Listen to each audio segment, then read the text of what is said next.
新加坡管理大学最近收到了一笔1500万新元的追加捐赠，来自教育倡导者和慈善家郑丽玲博士。这已经是他2024年以来第3次向 SMU 捐款了。这笔钱要设立一个面向研究生最高额的捐赠奖学金，同时扩大现有的本科生奖学金规模，每年永久资助12名学生，而且重点支持的是科技与商业交叉领域的人才。这条新闻最值得看懂的是，新加坡现在最舍得砸资源的，不再只是成绩最漂亮的人，而是那些能把科技、商业和领导力接起来的人。商业领袖不仅要了解市场和战略，更要了解驱动创新的技术。今天这篇就来聊聊，为什么有人愿意反复把钱投进同一所大学？新加坡为什么会这么做？先把这件事放回新加坡的现实里，你就会明白它为什么不是偶发新闻。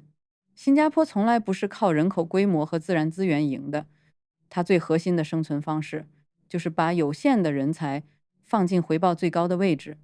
过去这套逻辑支撑了制造业、金融、航运、生物医药的升级，现在难度更高了，因为 AI、数据、绿色科技、数字金融这些新领域不是靠单一学科就能撑起来的。企业缺的也不是单纯会写代码的人，或者只会做商业分析的人，他们更需要能听懂技术、看懂市场、理解用户，还能推动团队落地的人。新加坡这些年持续推进研究、创新和企业化方向，重点不是多做几篇论文，而是把科研真正转成产业结果。这个变化会直接改写大学的任务。大学不再只是一个授课和发文凭的地方，它越来越像人才和产业之间的接口。像 SMU 这样的学校，近年的重点就很清楚：跨学科、产业合作、真实项目、领导力训练、国际视野。这背后反映的不是学校自己想做得更漂亮，而是整个国家的人才需求已经变了。很多家长现在会遇到一种落差，孩子成绩不错，但对未来行业怎么变，企业到底要什么，几乎没有概念。等到大学毕业去看高薪岗位，才发现市场要的不是一个单线背景，而是一整组能力组合。所以今天家长问的，不能只是孩子读会计、法律、商科还是工程，更关键的是，孩子有没有机会接触真实问题，有没有跨学科训练，有没有导师和资源，让他在毕业前就进入未来产业的入口。也正因为这样，这1500万新元最重要的不是慷慨，而是方向。它说明新加坡高等教育正在从分配文凭转向配置未来。而观察今天真正高价值的岗位，你会发现这其中越来越少是单线条的。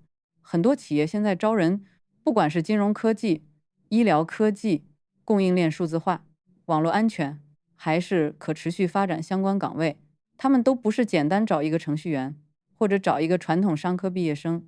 他们要的是能在几个系统之间切换的人，能理解技术，也能理解市场，能跟工程师说话，也能跟客户、管理层、投资人说话。今天的问题已经不是这个专业还在不在，而是这个专业训练出来的人能不能在新的产业环境里继续创造价值。比如纯商科，如果没有数据能力、数字产品理解和技术协作经验，竞争会越来越吃力。反过来，纯技术背景如果完全没有商业判断、表达能力和组织协作能力，也很难走到更高层的位置。很多家长会担心，跨学科是不是等于什么都学一点，最后什么都不深？这个担心很正常，但真正有效的跨学科不是拼盘式学习，它通常一定有一个硬核主轴，比如计算机、信息系统、工程、经济分析、金融，然后再往外延伸商业判断、沟通表达、项目管理和用户理解。重点不是把孩子培养成样样沾边的人，而是培养成能把不同世界接起来的人。这类人为什么贵？因为组织里最稀缺的常常不是执行单点任务的人，而是能减少沟通损耗、加快决策、把复杂问题翻译成可执行方案的人。新加坡尤其需要这种人才。市场小，竞争国际化，企业必须快。谁能更快把研究变产品，把产品变收入，再把收入变成区域扩张，谁就更有优势。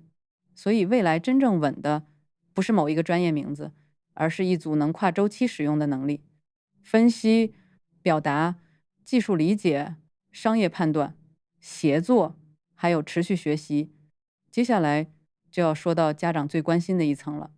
这类奖学金最厉害的地方从来不只是资助，而是让孩子更早进入高质量人才网络。很多孩子不是不聪明，也不是不努力，而是成长路径太单一，成绩不错，补习也没少上，但一到面试、项目合作、公开表达、真实竞争场景就明显吃亏。原因很简单，高水平选拔看的从来不只是分数，还看表达、判断、项目经验、领导力、抗压能力，以及跟不同背景的人合作的能力。分数决定能不能进门，网络和经历决定能走多远。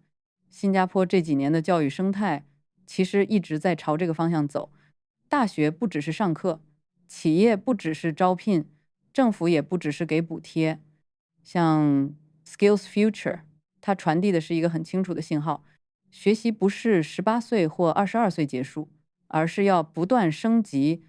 再看校企合作、联合实验室、导师制、海外交流、研究项目，这些看起来分散，其实都在做同一件事，就是把有潜力的人尽早接近更高密度的资源环境。那家长能做什么？